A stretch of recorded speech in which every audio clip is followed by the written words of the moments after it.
दौलत शर्मा और आप देख रहे हैं यूआईपी न्यूज। साल 2024 के लोकसभा चुनावों के परिणाम के बाद अब फिर दोबारा ईवीएम यानी इलेक्ट्रॉनिक वोटिंग मशीन चर्चा में आ चुकी है। आपको बता दें, इलेक्ट्रॉनिक वोटिंग मशीन को लेकर देश के अंदर ही नहीं बल्कि वैश्विक स्तर पर भी सवाल उठाए जा रहे हैं। रविवार को टेस्ला कंपनी के मालिक मशहूर अमेरिकी उद्योगपति एलन मस्क की तरफ से एक्स प्लेटफॉर्म पर ईवीएम को लेकर सवाल उठाए जाने से ईवीएम की प्रामाणिकता पर बहस छिड़ गई है। इस बात को लेकर चर्चा शुरू हो गई है कि क्या दुनिया को ईवीएम पर छोड़ पेपर वोटिंग प्रणाली को फिर से अपना लेना चाहिए। मस्क ने एक्स पर अपने पोस्ट में कहा कि हम लोगों को इलेक्ट्रॉनिक वोटिंग मशीन को हटा देना चाहिए क्योंकि ईवीएम को मानव के अलावा आर्टिफिशियल इंटेलिजेंस के माध्यम से हैक किए जाने का जोखिम है। उन्होंने यह post Robert F Kennedy junior के पोस्ट के जवाब में लिखा था, जिन्होंने एसोसिएटेड प्रेस का हवाला देते हुए ईवीएम की प्रामाणिकता पर सवाल उठाए थे। एक्स पर मस्क के पोस्ट के बाद भारत में इस पर राजनीतिक वाद विवाद का नया दौर शुरू हो गया। भाजपा की तरफ से पूर्व इलेक्ट्रॉनिक्स व आईटी मंत्री राजीव चंद्रशेखर ने मोर्चा संभालते हुए मस्क को कहा कि ईवीएम को लेकर उनका यह बयान बिल्कुल आम धारणा जैसी है, जैसे कि कोई भी व्यक्ति बिल्कुल सुरक्षित डिजिटल हार्डवेयर नहीं बना सकता, जबकि यह सोचना गलत है। चंद्रशेखर ने कहा कि मस्क का यह बयान अमेरिका व अन्य जगहों पर लागू हो सकता है जहां इंटरनेट कनेक्टेड वोटिंग मशीन को बनाने के लिए साधारण कंप्यूटर प्लेटफॉर्म का इस्तेमाल किया जाता है, लेकिन भारतीय ईवीएम को खास तौर पर डिजाइन किया गया है जो सुरक्षित है और उससे किसी भी नेटवर्क और मीडिया से अलग रखा गया है, जबकि ब्लूटूथ, वाईफाई, इंटरनेट जैसे किसी भी माध्यम से ईवीएम कोई कनेक्ट नहीं किया जा सकता। ईवीएम को रिप्रोग्राम नहीं किया जा सकता है। भारतीय माध्यम से ईवीएम को प्रामाणिक बनाया जा सकता है। चंद्रशेखर ने अपने पोस्ट में यह भी लिखा कि इस मामले में हमें एलन को ट्यूशन देकर खुशी होगी।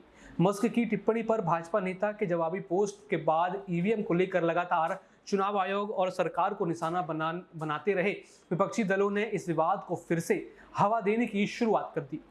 सपा प्रमुख अखिलेश यादव ने एक बार फिर से ईवीएम पर शक जताया। उन्होंने ये बात एलन मस्क के एक बयान के बाद कही। सोशल मीडिया पर पोस्ट करते हुए अखिलेश ने लिखा कि टेक्नोलॉजी समस्याओं को दूर करने के लिए होती है, अगर वही मुश्किलों की वजह बन जाए तो उसका इस्तेमाल बंद कर देना चाहिए।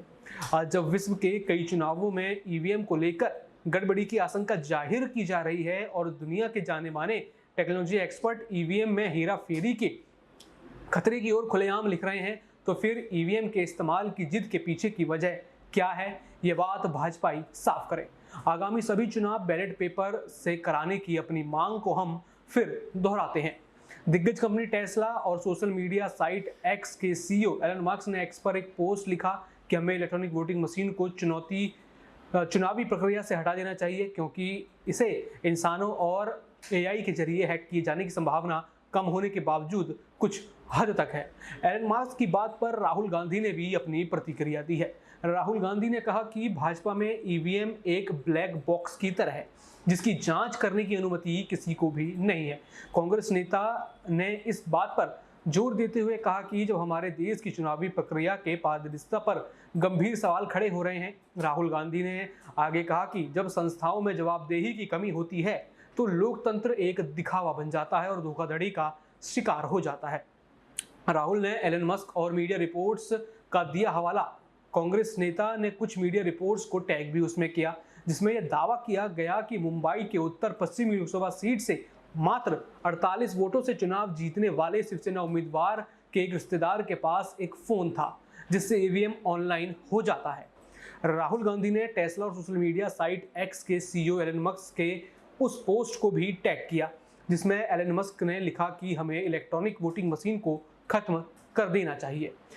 इसको लेकर महाराष्ट्र में भी एक बड़ा बवाल हुआ है। आपको बता दें, मुंबई उत्तर पश्चिम लोकसभा सीट से नवनिर्वाचित सांसद रविंद्र वायकार के रिश्तेदार को मतगणना केंद्र में फोन का इस्तेमाल करना महंगा पड़ गया।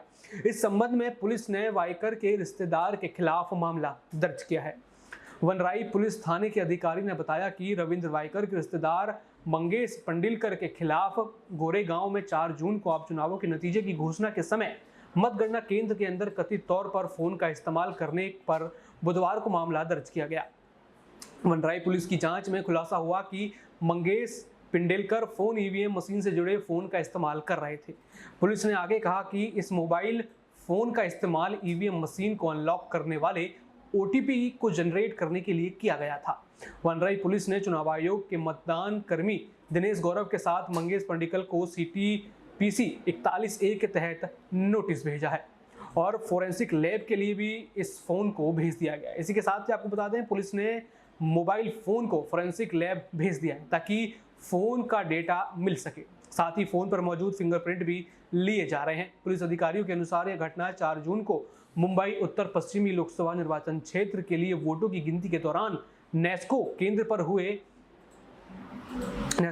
हुई। दरअसल मिड डे के अनुसार वनराई पुलिस स्टेशन के वरिष्ठ निरीक्षक राम प्यारे राजभर ने कहा कि हमने मोबाइल फोन को फोरेंसिक लैब भेज दिया है।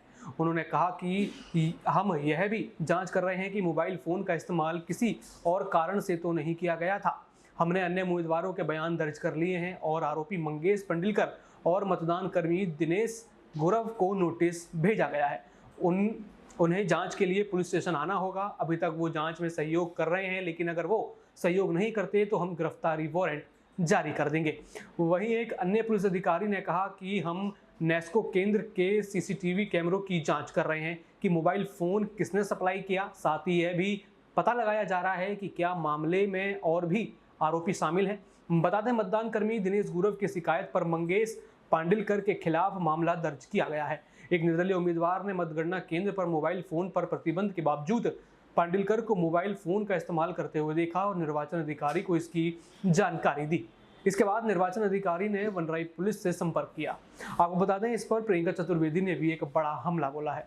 इस मामले को लेकर शिवसेना UBT की सांसद प्रियंका चतुर्वेदी ने सोशल मीडिया हैंडल X पर कहा कि ये बड़े स्तर पर की गई धोखाधड़ी है, लेकिन फिर भी चुनाव आयोग सोता रहता है। हेरफेर करने वाले विजेता सांसद का रिश्तेदार मतगणना केंद्र पर एक मोबाइल फोन लेकर गया था जिसमें ईवीएम मशीन को अनलॉक करने की क्षमता थी।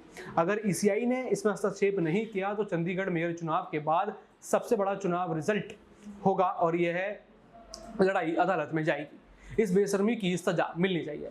इसको लेकर महाराष्ट्र के मुख्यमंत्री एकनाथ शिंदे ने भी जवाब दिया। उन्होंने कहा कि अगर राहुल गांधी इतने सवाल ईवीएम पर उठाते हैं और अगर ये सवाल गलत निकले तो उनको यहाँ पर इस्तीफा देना होगा। आइए सबसे पहले आपको सुनाते हैं कि इसके ऊपर एकनाथ शिंदे ने क्या कहा और राहुल गांधी पर क्या कड़े वार किए। देखो, जहाँ महाविकास आघाड़ी की जीत हो गई उधर ईवीएम मशीन सही है और जब हार हो गई तो ईवीएम मशीन के ऊपर ऑब्जेक्शन लेना ये तो कौन सी हरकत है। अभी राहुल गांधी तो 2 जगह से जीते हैं तो ईवीएम मशीन उधर बराबर थी तो उन्होंने कहना चाहिए ईवीएम मशीन सब जगह खराब थी, मैं इस्तीफा देके फिर से चुनाव लड़ता हूँ। ऐसा होता है क्या। और ईवीएम मशीन के बारे में सुप्रीम कोर्ट ने भी डिसीजन दिया हुआ है और जहाँ उनको ज्यादा सीटें मिलती है वो ईवीएम अच्छी है और जहाँ हार जाते हैं वो ईवीएम खराब है। ऐसा कहीं होता है क्या। प्रधानमंत्री को भी लेकर उन्होंने कहा कि प्रधानमंत्री भी हारने वाले थे, अगर प्रियंका गांधी वहां से खड़ी होती तो प्रधानमंत्री हार जाते वहां से। नहीं, पहले तो अभी उन्होंने ईवीएम के बारे में जो ऑब्जेक्शन लिया है तो वो जहाँ से जीते हैं वो उन्होंने छोड़ना चाहिए। ईवीएम की वजह से जीते हैं ना।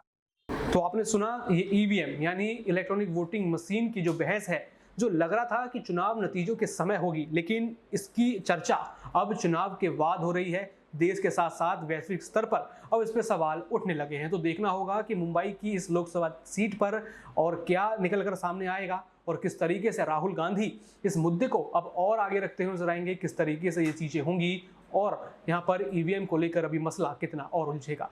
बाकी और भी ऐसी खबरें और भी ऐसी रिपोर्ट्स जानने के लिए देखते रहिए UIP न्यूज़। धन्यवाद। विकास सर, वो दिखाना मेरे को एक बार।